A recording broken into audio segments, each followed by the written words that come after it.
Very good afternoon dear student. કેમ છો બધા? એકદમ મજામાં જ હશો. આજે આપણે ગુજરાતી વિષયનો અભ્યાસ કરવાના છે, જેમાં લાસ્ટ લેક્ચર આપણે ત્રીજો પાઠ ચાલુ કર્યો છે, જે તમારું ગદ્ય છે, જેમાં આપણે દ્વિદલ પાઠ જોતા હતા. દ્વિદલ પાઠમાં ટોટલ 2 બોધકથાઓ છે, એટલે કે 2 વાર્તાઓ છે. તો એ 2 વાર્તામાં આપણે પહેલી વાર્તા ચાલુ કરી હતી, જેનું નામ હતું મૂર્તિ. તો એ મૂર્તિ જે પાઠ છે એમાં આપણે કેટલું જોયું હતું કે એક વ્યક્તિ એક દિવસ મંદિરનું નિર્માણ કામ થતું હોય છે, ત્યાં જઈને મંદિરનું નિર્માણ કામ જોવા જાય છે.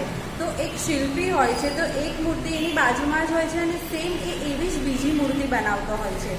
તો એ માણસ એ મૂર્તિને એ શિલ્પીને પૂછે છે, શિલ્પી એટલે કે મૂર્તિ બનાવનાર. તો એ શિલ્પીને પૂછે છે કે તમે આ સેમ આવી મૂર્તિ તો છે, તો તમે આ બીજી મૂર્તિ કેમ બનાવો છો? તો પેલો કહે છે કે આમાં કંઈક ઊંધું થઈ ગયું છે, કશું તૂટી ગયું છે, કંઈક નુકસાન થઈ ગયું છે, તેથી હું બીજી મૂર્તિ બનાવું છું. તો પેલો વ્યક્તિ મૂર્તિને ચારે બાજુથી જોઈ છે કે મૂર્તિને તો કોઈ નુકસાન થયું નથી. તો એ ચારે બાજુથી આખી મૂર્તિને ચેક કરે છે, પરંતુ એને કોઈ નુકસાન દેખાતું નથી. તો પેલો વ્યક્તિ એ શિલ્પીને પૂછે છે કે આમાં તો મને કોઈ નુકસાન દેખાતું નથી. અહીંયા સુધી આપણે જોયું હતું. હવે આજે આપણે આગળ જોઈશું. તો ચાલો શરૂઆત કરીએ. જુઓ, આપણે ત્રીજો પેરેગ્રાફ સુધી 3 પેરેગ્રાફ જોયા હતા, જેમાં છેલ્લા હતું કે તમને આમાં પહેલાં શું કીધું કે આ મૂર્તિમાં મને તો કોઈ જ નુકસાન દેખાતું નથી, તો તમને આમાં કઈ જગ્યાએ નુકસાન દેખાય છે? એ પેલા માણસે શિલ્પીને પૂછ્યું. એમાં તો પેલો શિલ્પી શું કહે છે કે એમાં નાક પાસે એક નાનો ઘસરકો થઈ ગયો છે.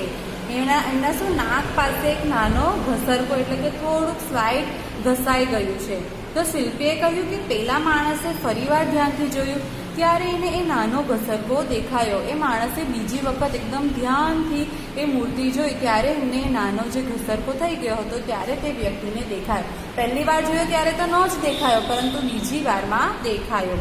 એણે શિલ્પીને પૂછ્યું કે તમે આ મૂર્તિની સ્થાપના કઈ જગ્યાએ કરવાના છો?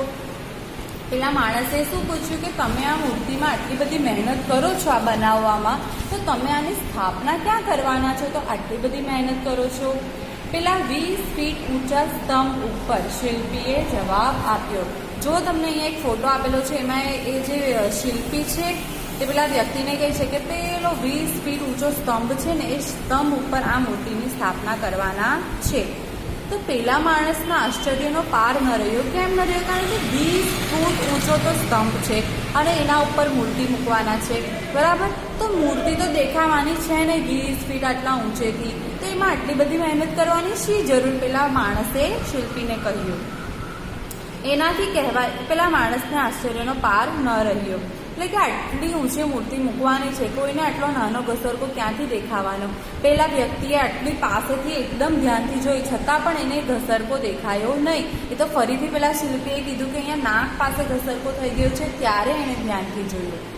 તો એનાથી કહેવાય ગયું કે ભલા આદમી, જો આ નાનકડી મૂર્તિની સ્થાપના એટલે બધે ઊંચે કરવાની જ હોય, તો આવી ખોટી મહેનત શું કામ? ત્યાં વળી કોણ જોવાનું છે કે એના નાક પર નાનો ઘસરકો છે, બરાબર? એટલે પેલા વ્યક્તિએ શિલ્પીને કહ્યું કે આટલી નાની અમથી મૂર્તિ, એ બી આટલા મોટા થાંભલા ઉપર, આટલા ઊંચા સ્તંભ ઉપર મૂકવાની છે, તો આટલી બધી મહેનત શું કરવાની છે? એમાં શું આટલું દૂરથી કોણ એને જોવાનું છે કે એક નાનો ઘસરકો નાક પર થઈ ગયો છે?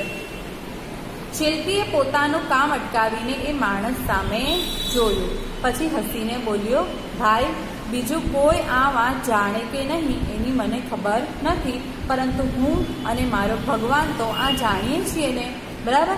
એ શિલ્પીએ શું જવાબ આપ્યો કે બીજા કોઈ માણસને જોવે કે નહીં મને એનાથી કોઈ મતલબ નથી. મને તો મેં જોઉં છું અને મારા ભગવાન જોઈ છે. ભગવાન તો બધે જ હોય છે, ભગવાન તો બધું જ જોઈ છે, બરાબર? ભલે આજુબાજુ કોઈ ન હોય, પરંતુ ભગવાન તો છે જ. તો એ વ્યક્તિ શું કહે છે કે બીજા કોઈ માણસ જુએ કે ન જુએ એની મને ખબર નથી, પરંતુ હું અને મારો ભગવાન તો આ જાણીએ છીએ ને કે એ મૂર્તિના નાક પર નાનો ઘસરકો છે. એટલું કહી એટલી જ એકાગ્રતાથી એણે પોતાનું કામ ફરીથી શરૂ કરી દીધું. એણે આટલી 2 લાઈન બોલી અને એણે ફરીથી પોતાનું કામ શરૂ કરી દીધું. નિશબ્દ બની પેલો માણસ એ શિલ્પીને જોઈ રહ્યો. એ જે માણસ હતો તે એકદમ દંગ થઈ ગયો. નિશબ્દ એટલે એની પાસે બોલવા માટે કોઈ શબ્દ ન હતા કે આ શિલ્પીને હું શું કહું. એકદમ એ માણસ એ પેલી એ શિલ્પીને જોઈ રહ્યો હતો. તો આપણે અહીંયા આ વાર્તા પૂરી થાય છે. આ વાર્તા પરથી આ એક બોધ કથા છે.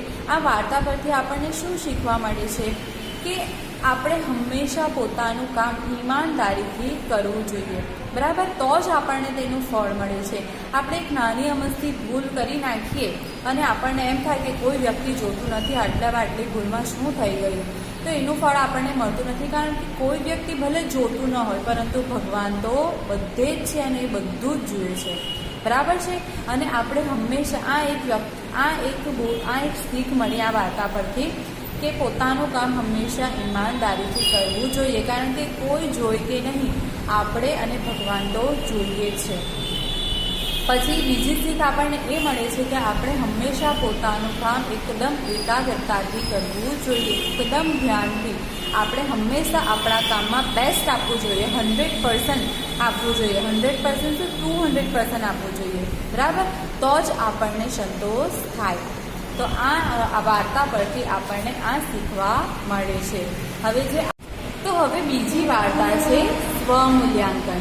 પોતાનું મૂલ્યાંકન કરવું. સ્વ એટલે કે પોતાનું, પોતે, અને મૂલ્યાંકન એટલે કે મૂલ્યાંકન કરવું, એટલે કે ચેક કરવો, પોતાને ચેક કરવા, પોતાનું મૂલ્યાંકન કરવું. તો પહેલી વાર્તા આપણે જોઈ, એનું નામ હતું મૂર્તિ, બરાબર? એ આખી વાર્તા આપણે જોઈ. હવે આપણે બીજી વાર્તા શરૂ કરીએ. પરદેશની વાત છે, એટલે કે વિદેશની, આપણા દેશની વાત નથી, બહારના દેશની વાત છે. ત્યાંના એક સ્ટોરમાં એક યુવક દાખલ થયો. એટલે એક સ્ટોર હતો, નાનકડો સ્ટોર. સ્ટોર એટલે કે આપણે બધી વસ્તુઓ લેવા જઈએ ને નાનીથી દુકાન હોય ને, તે સ્ટોરમાં એક યુવક દાખલ થયો, એટલે એક છોકરો દાખલ થયો. દુકાનદાર સાથે નમ્રતાથી વાત કરીને તેને પબ્લિક ફોન વાપરવાની મંજૂરી માંગી. એટલે જે દુકાનદાર હતો, સ્ટોરનો જે માલિક હતો, તેની સાથે તેણે એકદમ નમ્રતાથી, શાંતિથી વાત કરીને પબ્લિક ફોન એટલે કે જે પીસીઓ છે, એસટીડી આપણે અહીંયાથી હવે તો જોવા મળતા નથી, કારણ કે બધાની પાસે પોતાના પર્સનલ ફોન આવી ગયા છે. એટલે કે જે પબ્લિક ફોન છે તેની હવે એટલી જરૂરિયાત રહી નથી.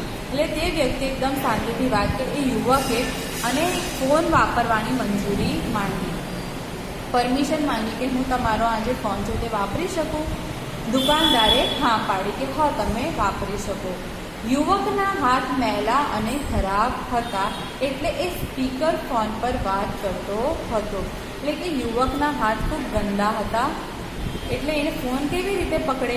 એટલે એને શું, સ્પીકર ફોન પર વાત કરીએ. એટલે કે આપણને ખબર જ છે, આપણે અજાણ હતી કે સ્પીકર પર ફોન કર, બરાબર? આપણે એટલે જોરથી વાત કરતા હતા, ફોન પર વાત કરતો હતો.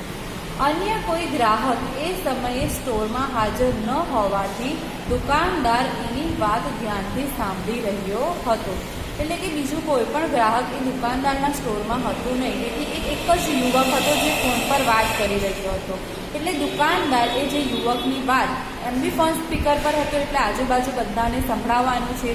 એટલે દુકાનદાર એ યુવકની વાત, જે ફોન પર હતો, એની વાત પણ ધ્યાનથી સાંભળી રહ્યો હતો. સામા છેડે કોઈ સ્ત્રી વાત કરી રહી હતી. એટલે કે ફોનની અંદર જે સ્પીકર પર અવાજ આવતો હતો તે કોનો હતો? એક સ્ત્રીનો અવાજ હતો. એટલે કે કોઈ એક સ્ત્રી વાત કરી રહી હતી ફોન પર. યુવકે કહ્યું, મેડમ, તમે મને તમારે ત્યાં લોન કાપવાનું કામ આપી શકો ખરા? લોન કાપવાનું કામ. લોન એટલે કે જે આપણા ઘરની આજુબાજુ નાનું આમતું ઘાસ ઉગી જાય ને, નાનું ઘાસ ઉગી જાય, નીંદણ વગર કામનું ઘાસ ઉગી જાય, આપણી રોજબરોજની જગ્યાએ તેને લોન કહેવાય. એટલે કે આપણી મોટી અગાસી હોય, લોબી હોય, અને ત્યાં નાનું ઘાસ ઉગી જાય ને, તેને સીધું કરવાનું કામ. તો લોન કાપવાનું, લોન એટલે કે એક ટાઈપનું ઘાસ કાપવાનું કામ આપી શકો ખરા? સામે છેડેથી સ્ત્રીનો અવાજ આવ્યો. તે સ્ત્રીએ જવાબ આપ્યો, સ્પીકર પર હતો ફોન, નહીં ભાઈ, લોન કાપવા માટે મેં માણસ રાખી લીધો છે. એટલે પેલી સ્ત્રીએ શું કીધું કે ના, મારી પાસે લોન કાપવા માટે એક માણસ ઓલરેડી છે જ, મેં માણસ રાખી લીધેલો છે. તો યુવક બોલ્યો, એટલે કે પેલો યુવક બોલ્યો, મેડમ, અત્યારે તમારે ત્યાં રાખેલ માણસને જે પગાર આપતા હોવ એના કરતાં અડધા પગારથી હું તમને લોન કાપી આપીશ. પેલા યુવકે શું કીધું કે તમે જે વ્યક્તિને તમારા લોન કાપવા માટે માણસ રાખેલ છે, તો તે માણસને તમે જેટલો પગાર આપવાનો છો તેનાથી અડધા પગારમાં હું તમને લોન કાપી આપીશ. એટલે પેલી વ્યક્તિને આ સ્ત્રીને તો ફાયદો થાય, કારણ કે એને તો અડધા જ પૈસા આપવાના થાય. પેલા વ્યક્તિને જો એ 5,000 લોન કાપવા માટે આપતા હોય તો આ વ્યક્તિને એનાથી અડધા એટલે કે 2500 જ આપવાના. એટલે પેલી યુવતીને એણે આવો જવાબ આપ્યો કે હું તમને અડધા પગારમાં એ લોન કાપી આપીશ. તો આ વાર્તા આપણે અહીંયા સુધી જ જોઈશું. આગળની જે વાર્તા છે તે આપણે સસ્પેન્સમાં રાખીએ, આપણે નેક્સ્ટ લેક્ચરમાં જોઈશું. Thank you.